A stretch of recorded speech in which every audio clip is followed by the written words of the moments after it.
Hi guys, James at Rampant Lion Reviews again for you today with another beer review. For this one, we are going to head over to Wales once again for the first time in what feels like a good long while. Now we're going to return to a brewery that has featured on the channel a good few times before. We've had some really nice beers from these guys over the years, a few different styles, but I would say that this brewery are best known for their different kinds of IPAs, namely the New England Hazy type. So if you're interested in those, this is one of the breweries that you really need to check out. But the beer that we're having a look at today is a style that I've had from them a good number of times before, one that I know they can do very well, and this is actually one of their most highly rated beers according to Untappd, so that makes it quite interesting, and it's also a very recent release through Systembolaget here in Sweden too. So needless to say, I'm very curious to see what this one is going to have in store for us. Hopefully it's another good beer, hopefully it makes for an interesting review, and as always I hope that you guys watching enjoy my take on this one as well. So yeah, for this review then, we are going to head to Flintshire, a little place called Mold in the kind of northeastern corner of Wales, very close to Liverpool over the border in England actually, but we're going to have a look then at another beer from the wonderful Polly's Brewing Company. So this particular beer is the double dry hopped version of Spur. It comes in at 10% ABV, and this is a New England Hazy Imperial Triple, whatever you want to call it, IPA. So yeah, we got this beer here in Sweden as part of the Tillfälligt temporary assortment through Systembolaget in the very beginning of June 2023, but I think it was released a couple of weeks ago in the UK actually. So yeah, we're getting this one fairly fresh from what I understand. But yeah, really looking forward to trying this one actually. I've heard very, very good things about this particular beer from Polly's. I know the English beer tubers were going a bit crazy about this one. So definitely cool to see this beer make it over here to Sweden just a few weeks later on.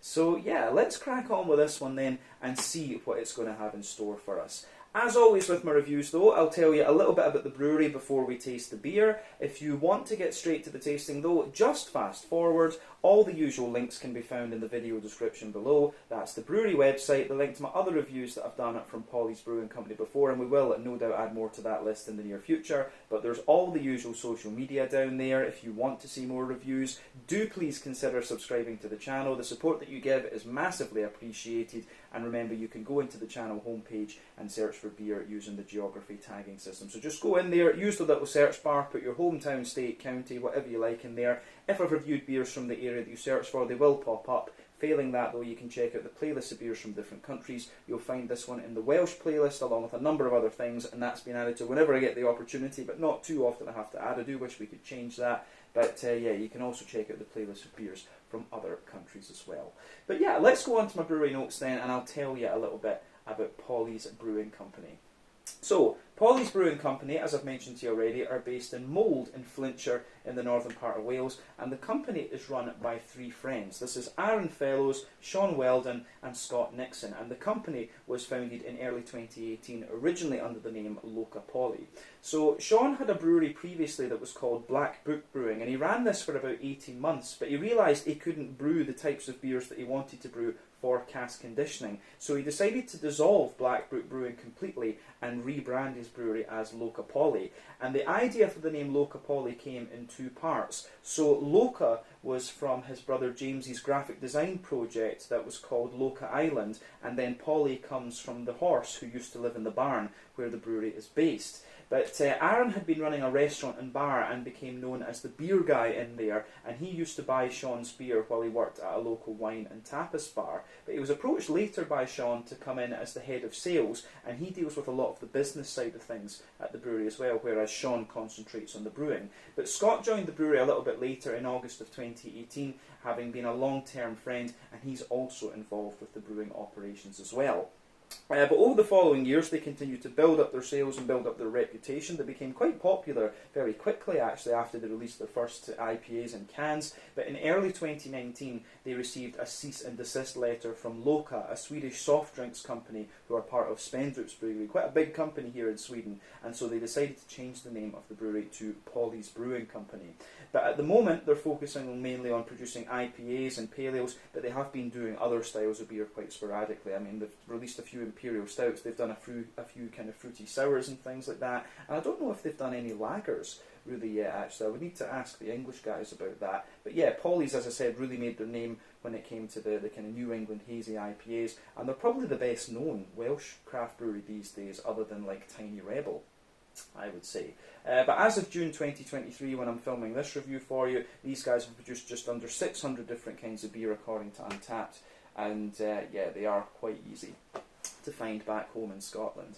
So yeah, that's everything I can really tell you about these guys for the moment. If you want to learn more about the brewery though, you can check out the website, you can follow them on Facebook and Instagram to keep up to date with all the latest goings on, and you can check out the Rate Beer, Untappd and Beer Advocate pages to learn a little bit more about all the different beers that these guys have done. So yeah, let's go on then and actually have a little look at this beer. So, like I mentioned to you earlier, this one comes in at 10% ABV. It's a New England Hazy, Imperial Triple, whatever you want to call it, IPA. You can see plain silver top. On this one, you've got the sort of teardrop design that you've come to expect of Polly's and Loca Poly before that. But there you can see Polly's on the side as well. But yeah, name of this beer is of course Spur. This is the double dry hopped version. This one is hopped with Azacca, Citra and Simcoe. All American hops and hops that we know quite well. So Azacca comes in about 14% alpha acid, has this lovely kind of mandarin-y orange note, but gives you quite a bit of pineapple from what I remember as well. Citra, about 14% alpha acid, big kind of mango notes, but sometimes a little bit of grapefruit and passion fruit, and quite often a little bit of a lemon-limey character, particularly in New England IPAs. And then Simcoe is about 12% alpha acid, and it gives you this lovely kind of soft, juicy, passion fruity quality in New England IPAs. If memory serves me correctly, I paid 70 or 80 Swedish kroners for this one. I honestly forget. I think it was 70 actually.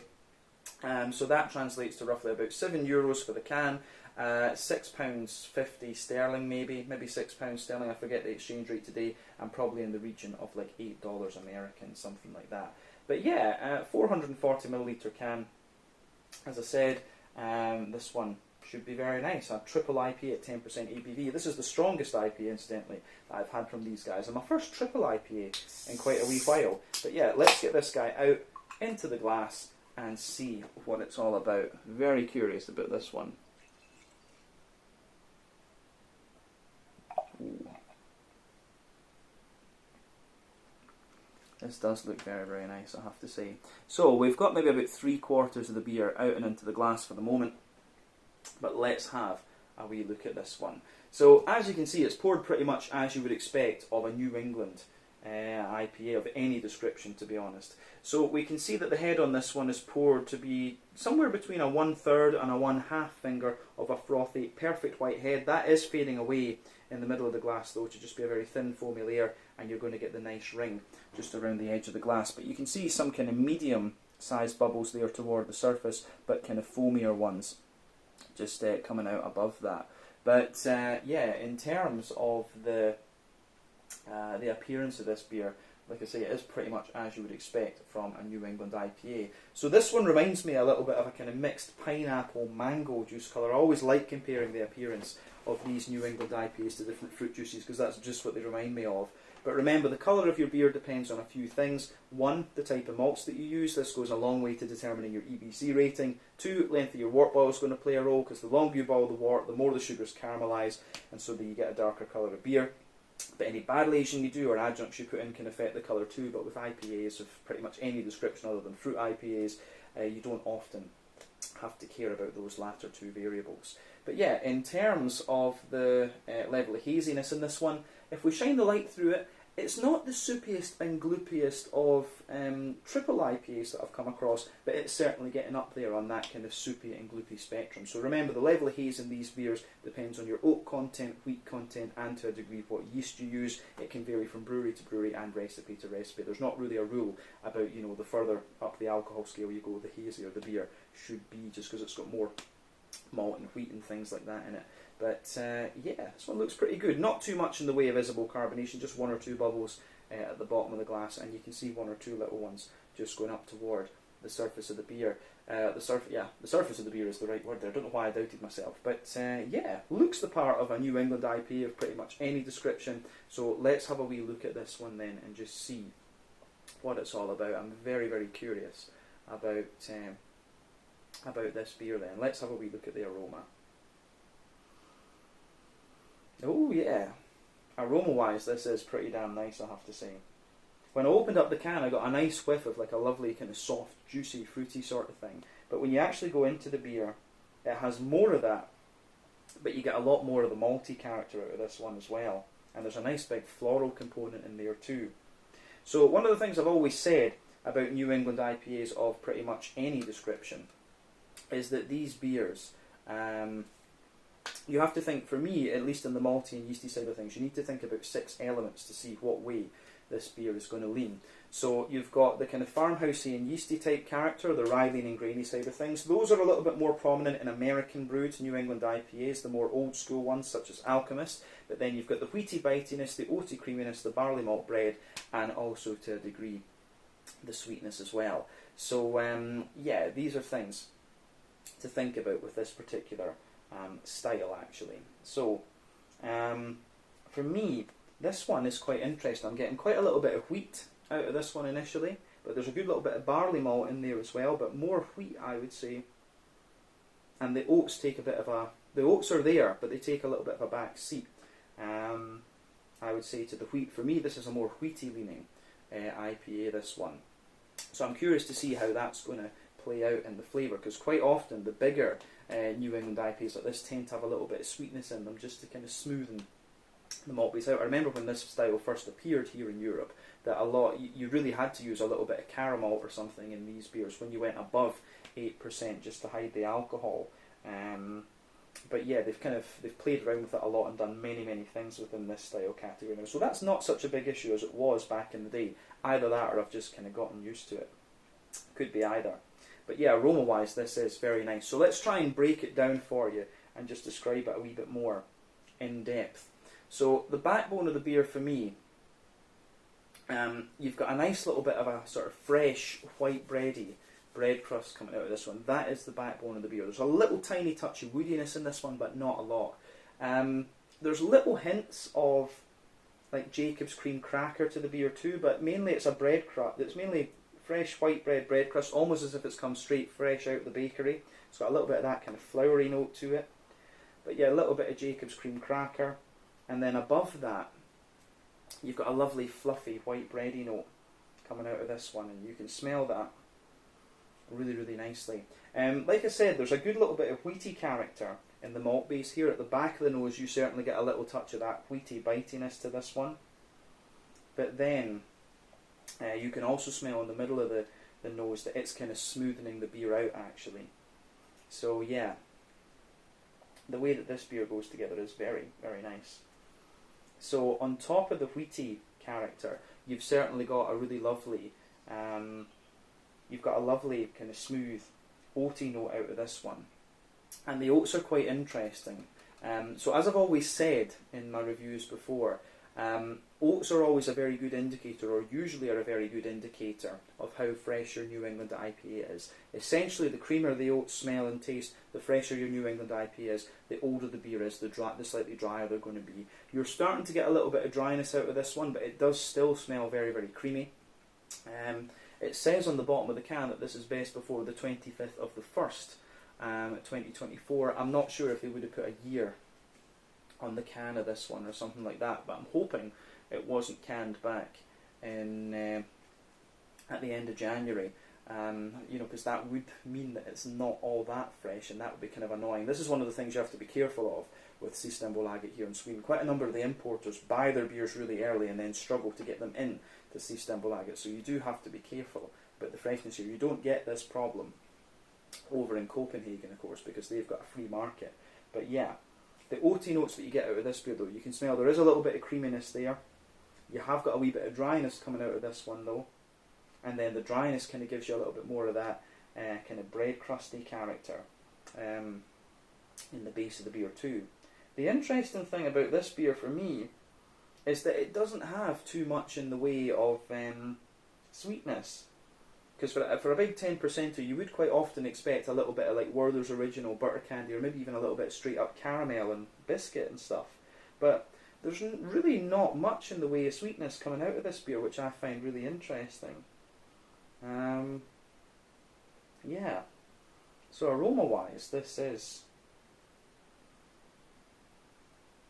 Yeah, aroma-wise, for me, this beer is pretty interesting in that sense. I get more and more farmhousey, kind of yeasty character out of this one as well. And it did say in the little blurb on Untappd that they were using one of their house yeast strains actually in this one, which is quite interesting. So maybe that's the reason for a slightly more farmhousey note out of it. But I think we've covered everything we need to say about the yeasty and the malty side of things with this beer. Let's have a wee look at the actual hoppy, the hoppy side of the beer.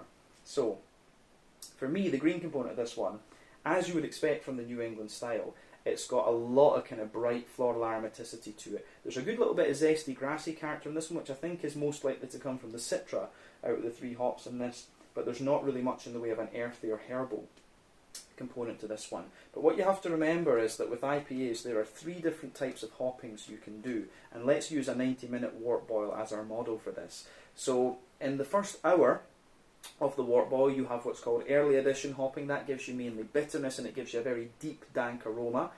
Within the last half hour of the wort boil you have what's known as late addition hopping. That gives you a little bit of bitterness but mainly flavour and aroma, but it gives you quite a bright green component for sure. Then you've got dry hopping, which takes place after the wort boil is complete, and that's pretty much all about flavour and aroma, and again that gives you quite a bright green component. But I would say the early addition hopping, the aroma dominates. The deeper, danker aromas for me dominate over the brighter floral notes. But New England IPAs tend to rely on late addition and dry hopping. West Coast IPAs use all 3, which is why they are more bitter and dank usually.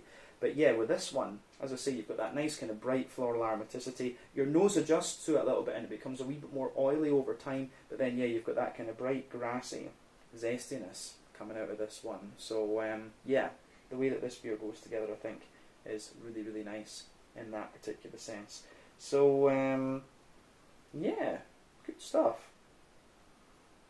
On the fruity side of things, it's kind of what you'd expect from these hops. I actually get quite a little bit of, it's got a good little bit of kind of quite bright passion fruit actually, which will be from the Simcoe and the Citra on this one. It's almost got a little touch of like peachy sharpness to it, to be honest as well, which is kind of interesting. I know the peach because just a few hours ago I reviewed a beer from a sour beer that had peaches in it, so the aroma that's coming out of this one is very reminiscent of the sharp kind of peachy notes that was in that beer. But I think the peach is maybe more likely to come from the Azaka than the Citra and the Simcoe, I would say. But yeah, you've got that little bit of peachy sharpness, you've got a little bit of a kind of more punchy passion fruit in there, but it mellows out a wee bit, lots of juicy and very ripe mango actually. I would maybe even go as far as saying there's a wee touch of like guava in this one. For me, guava was always this very kind of green, ripe mango actually. But beyond that, you do get a little bit of a nice oily pineapple as well. And there's just a wee touch of a kind of oily, orangey, mandarin-y type quality coming out of this one. So, yeah, the way the beer goes together, I think, is really quite nice in this one. So it gets a big thumbs up from me, actually. I think this is a really interesting smelling beer, just because there are a few different things about this one that I wasn't quite expecting, but it definitely gets more and more juicy the more that you smell of it. So let's get the rest of this one out into the glass and just get it ready. We'll put that back so that my OCD is happy, and we'll have a taste of this one then. As I always say though, take a bit of time to enjoy the aroma of the beer before you get stuck in. But let's look at this. This one is the double dry hopped version of Spur, a New England triple IPA at 10% ABV from Polly's Brewing Company in Mold in Flintshire in the northeastern corner of Wales. Let's get stuck into this one. Slàinte, skål, cheers, or as they say in Welsh, Iechyd da.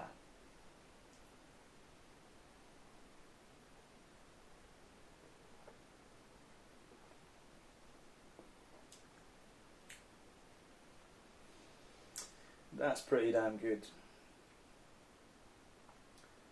And I'm going to say straight away, I do think this one, it's the first impression you have of this beer, very smooth, very creamy, very, very juicy, actually.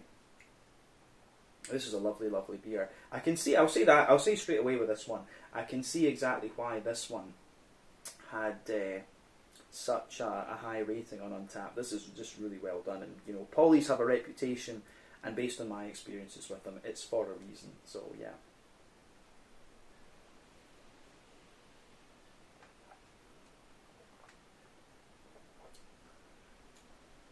Yeah, this really is very, very good. So we'll say straight away a big thumbs up to Polly's Brewing Company for this. Yeah, so middle third of your palate then with this beer. Straight away with this one, the backbone of the beer, you have that lovely fresh white bready bread crust just forming the backbone of the beer. It does give you a little bit more dryness actually the further you go into the aftertaste too. As you move further forward on that middle third of your palate, you do start to get a wee bit more kind of woodiness out of this one.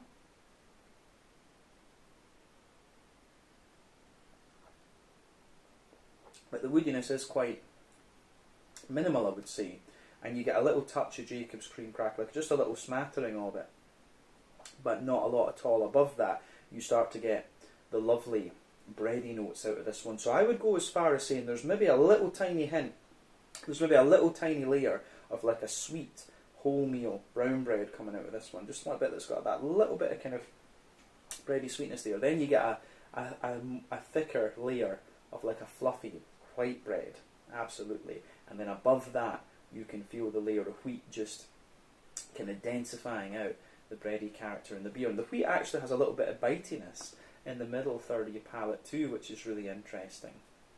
And the other thing I would say about this one is that the beer does actually have a degree of sweetness that I wasn't really picking up in the aroma actually.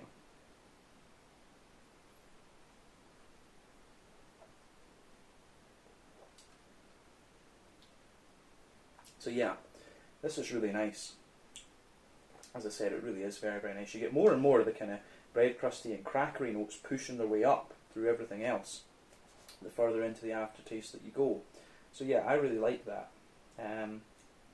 But yeah, above the wheaty layer, you've got this nice, above the wheaty layer, you have this really nice kind of oaty character coming out of the beer. So kind of as you go down the middle line of your palate, you can feel that the oats are a bit thicker and a bit more creamy. Then as you move out toward the edges of the tongue, you get a little bit more of the oaty dryness out of this one. Then in the dead centre of your palate, there's a lovely kind of sweet butterscotchy, butter candy note coming out of the beer. And that was what I really wasn't picking that up in the aroma. So this beer does actually have quite a little bit of sweetness to it in comparison to what the aroma would have you believe.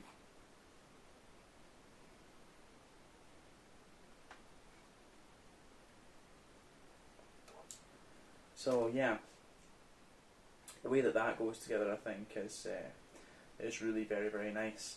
Yeah, as I say, a little bit of McVitie's digestive biscuity character in there as well, which is absolutely great. Yeah, interesting stuff.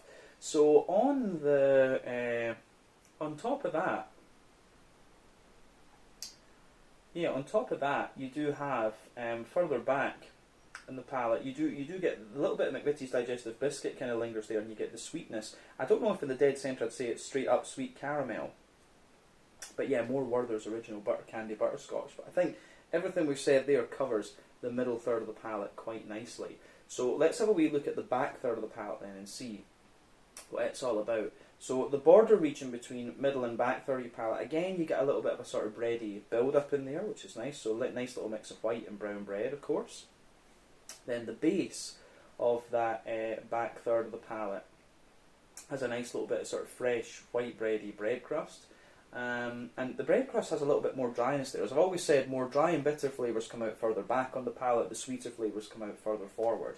So yeah, you've got that lovely, you do have that lovely kind of fresh white bready bread crust in there, which I think goes together really well. And then on top of that, you get a little bit more Jacob's cream cracker, which is a bit drier. There's a slightly more tolerant, airy, wholemeal brown bready character there. Then you get that fluffy white bready character coming out of this one as well. So yeah, the way that the beer goes together in that sense is really, really nice.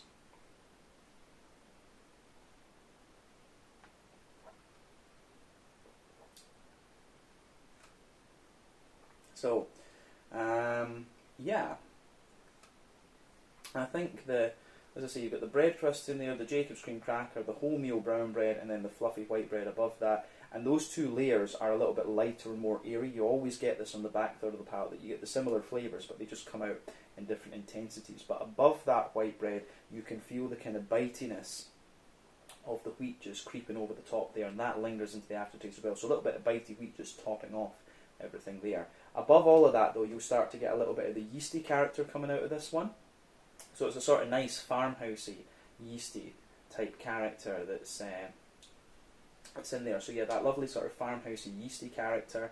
It's quite, as I say, the farmhousey, yeasty notes that you get out of this beer, they're really quite, how would we say, it's got a little bit of a kind of wholemeal brown bready character to it, but a little bit of a woody, crackery sort of thing as well. But it's all the kind of dense farmhousey bread that you get there. It's wrapped in a sort of honeycomb type flavour. I always get honeycomb on the top of the back third of the palate for some reason, but definitely you can feel the flavour of this beer.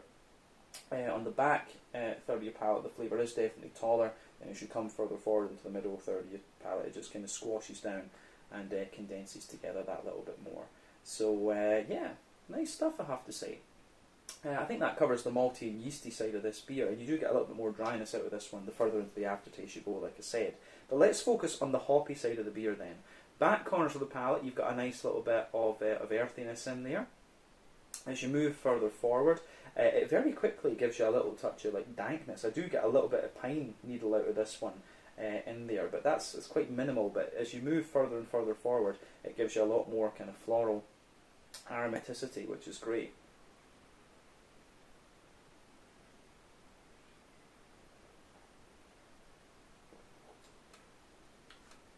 So yeah, lovely nice little bit of floral aromaticity there as you reach the front corners of the palate, but then round the front curve of the tongue, the beer is a little bit lighter and grassy, and it's got a wee touch more zestiness to it as well. So yeah, the way this beer goes together in that sense, I think, is very, very nice. So that gets a thumbs up from me. Yeah, green component is quite nice. It's got a little bit more deep and dank character to it, which is good, and I think that sort of balances out the sweetness and juiciness and stuff that you're getting in this triple IPA as well. So that is definitely worth bearing in mind.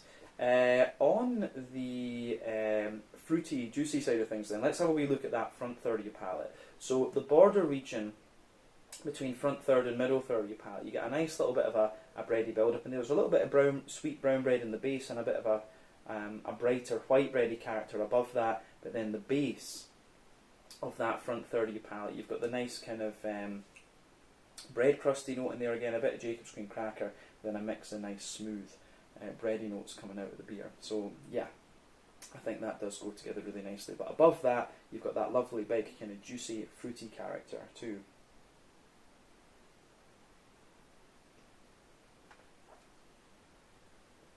So big fruity juicy character coming out of this one is absolutely lovely, and if you know these hops, you'll see exactly what I mean. But yeah, at the back of that front third of your palate, you've got a nice, there is a little tiny hint of grapefruit there, which will come from the citra. I'll tell you that straight away. You can feel at the back and the base of that front third of your palate, you are getting a little tiny touch of grapefruit. As you move further forward, you get a big, juicy, quite ripe passion fruit. That's going to be the citra giving you that as well. But then when it mellows out and gets a bit juicier, that's the Simcoe coming into play. And as you reach the middle of that front third of your palate, you've got a lovely big kind of juicy mango, little touch of a kind of apricot-y flavour underneath, but then yeah, you can feel in the back half of that front third of your palate, you do have a more kind of sharper peachy type note coming out of this beer too, which I do very much like. So yeah, good stuff.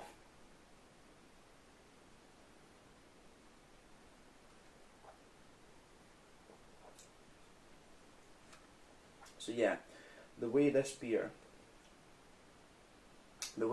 goes together, I think, is very, very nice in that sense. As I say, a little bit of a kind of sharper peachy note there. It gives you more peach into the aftertaste, and a bit of the grapefruit lingers. But then yeah, you've got all the other juicy tropical fruits in there. But as you move further forward into the front half of that front third of your palate, you can feel there's a little touch of pineapple sitting on top, but then you get that more oily, orangey, zesty, mandarin-y, tangerine note from the Azaka coming out of this one, and that is really quite nice. So the back half of the front third of your palate is more about the citra and the Simcoe, and then yeah, the front half is mainly about the Azaka, but you do have a little touch of a slightly lemony, zesty character just behind the very front tip of your tongue, and that's most likely to come from the Citra in this one. But yeah, this is a lovely, lovely beer in that sense, and the fruity side of things. It's got a lovely, it's quite a creamy juiciness that you get out of this one, but it's just got a little touch of an oily character to it as well, which I think brings everything out beautifully. But yeah, I think on this note we should round off the flavour part and focus on the mouthfeel to round off the whole review. So for me, this beer, it is bottom end of full bodied for me. Carbonation is very, very smooth. It's got a very creamy mouthfeel, but with a little slight oiliness to it as well, which I think suits the fact that it's a triple IPA.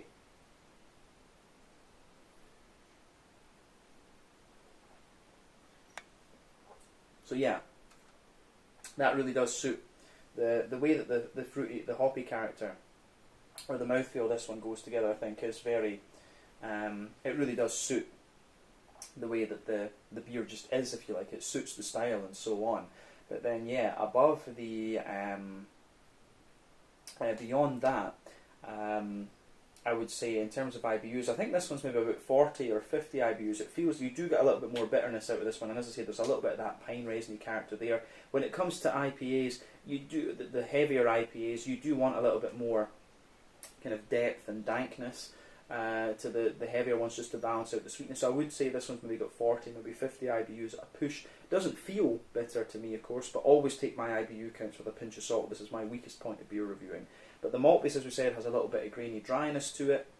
Underneath, a lovely kind of smooth sweetness in the middle, and a little bit of a more oily sweetness on top, which is great. And the fruity side of things is really well balanced. It leans more toward the tropical side of things, but you do have a little touch of zesty character into the aftertaste as well. But overall, a beautiful, beautiful New England triple, this one, and this is probably the best beer that I've had from Polly's so far. So if you guys that are watching drink Polly's more regularly, I do challenge you to tell me a Polly's beer that's better than this one. I'd be very, very curious to try that. But yeah, very, very pleased with this one, and definitely cool to return to these guys after what feels like quite a good while.